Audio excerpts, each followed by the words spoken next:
So this is the rise of the Qin state, which didn't last that long, 21 years, I think.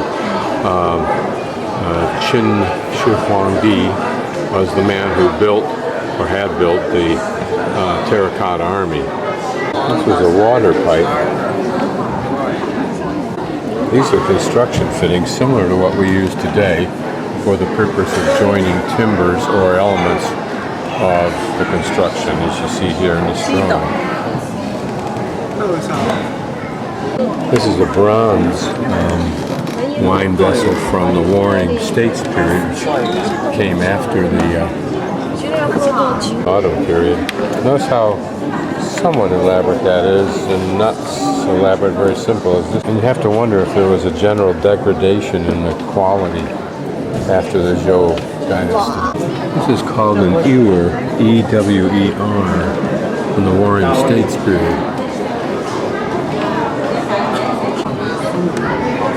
This was an iron shovel, somewhere between the period of 221, which is the beginning of his reign. I think it ended in 203 or something like that, and 2078, so somewhere in that time period. So iron having become a substitute with a less strong bronze and brass, I guess. Plowshare, and another kind of plowshare here. These were apparently mirrors. Steamer. This is an array of ceremonial bells.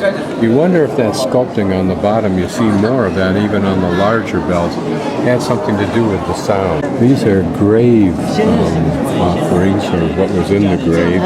In jade, they're a horse, it looks like, if not a dragon. Can't tell. Oh, it's dragon shaped. Agate pendants. Gold. This very miniature seen through a large magnifying glass was a grave item. This is really cute. It's a little woodpecker, probably about maybe a half an inch wide, if that, or long, if that much at all. And it looks like one of the big woodpeckers. This is chime stone. Looks like a lot of what we see today, even in brass today, or bronze. Jade soles. How interesting. How did they attach that? This is apparently the excavation site. Notice how deep that is. Here's a diorama of that grave site that was pictured. There were 166 sacrificial human bodies surrounding the coffin on 3-layered terrace, and 20 slaves and domestic animals were burned alive in the soil when the grave pit was sealed.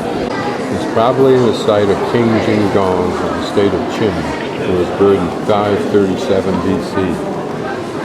This is a bronze casting of what looks like 2 dragons, but maybe one, but looks like 2 dragons. Where it sat, I don't know. How it was used, I don't know. It was from the Warring States period.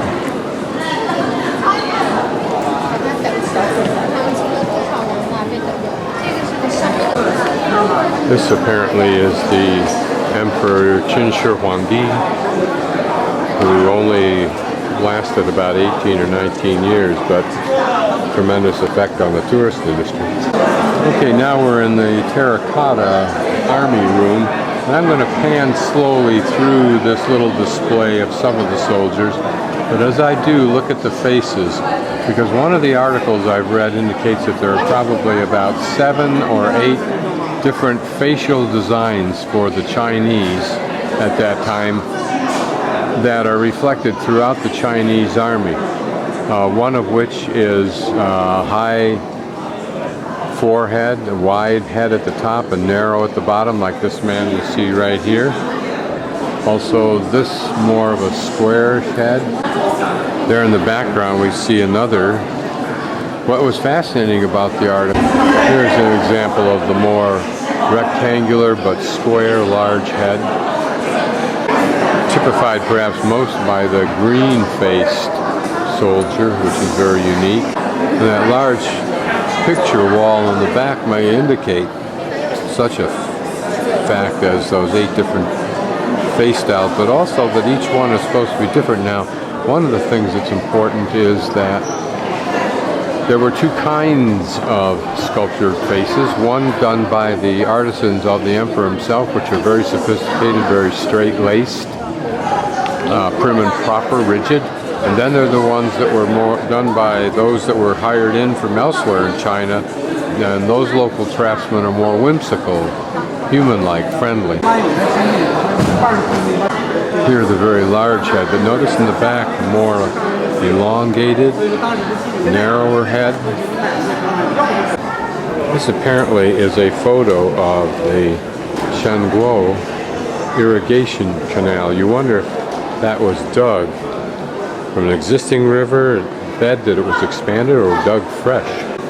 So this was the burial site of the two chariots and the horses that accompanied them. The first one had only one rider, and the second one a lot was bigger and more of a carriage in the sense that a person could sit inside of it.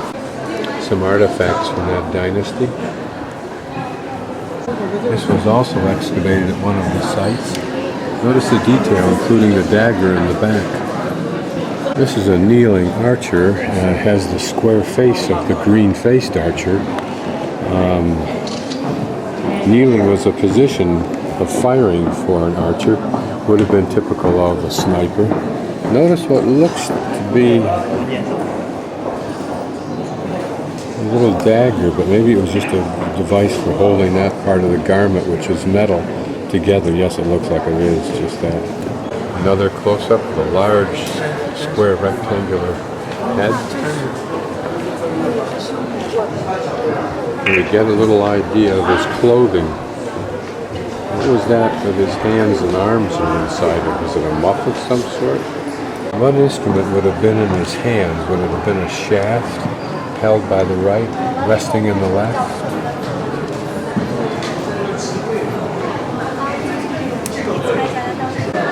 Photograph that may give us some detail on the horse. One of the things we'll be looking for are the different facial expressions.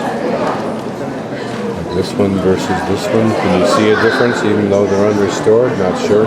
Look at the different hand positions when I shoot them. What would this one possibly have been for? It almost looks like it's not possible to put your hand that way.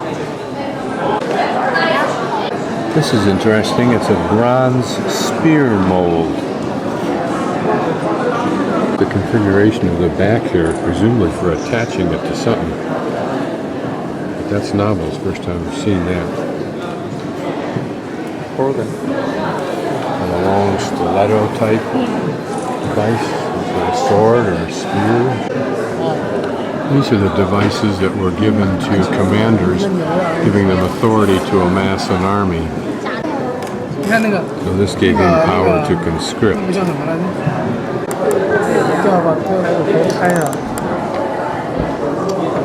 These are bronze arrowheads, but it looks like they were designed to be put into a pre-drilled hole in a shaft. I wonder if this made them terribly heavy. Gave them more killing power. This is apparently a crossbow. You wonder if there was any cross breeding of information between Europe and China with regard to crossbow. This is apparently a crossbow. You wonder if there was any cross breeding of information between Europe and China with regard to crossbow.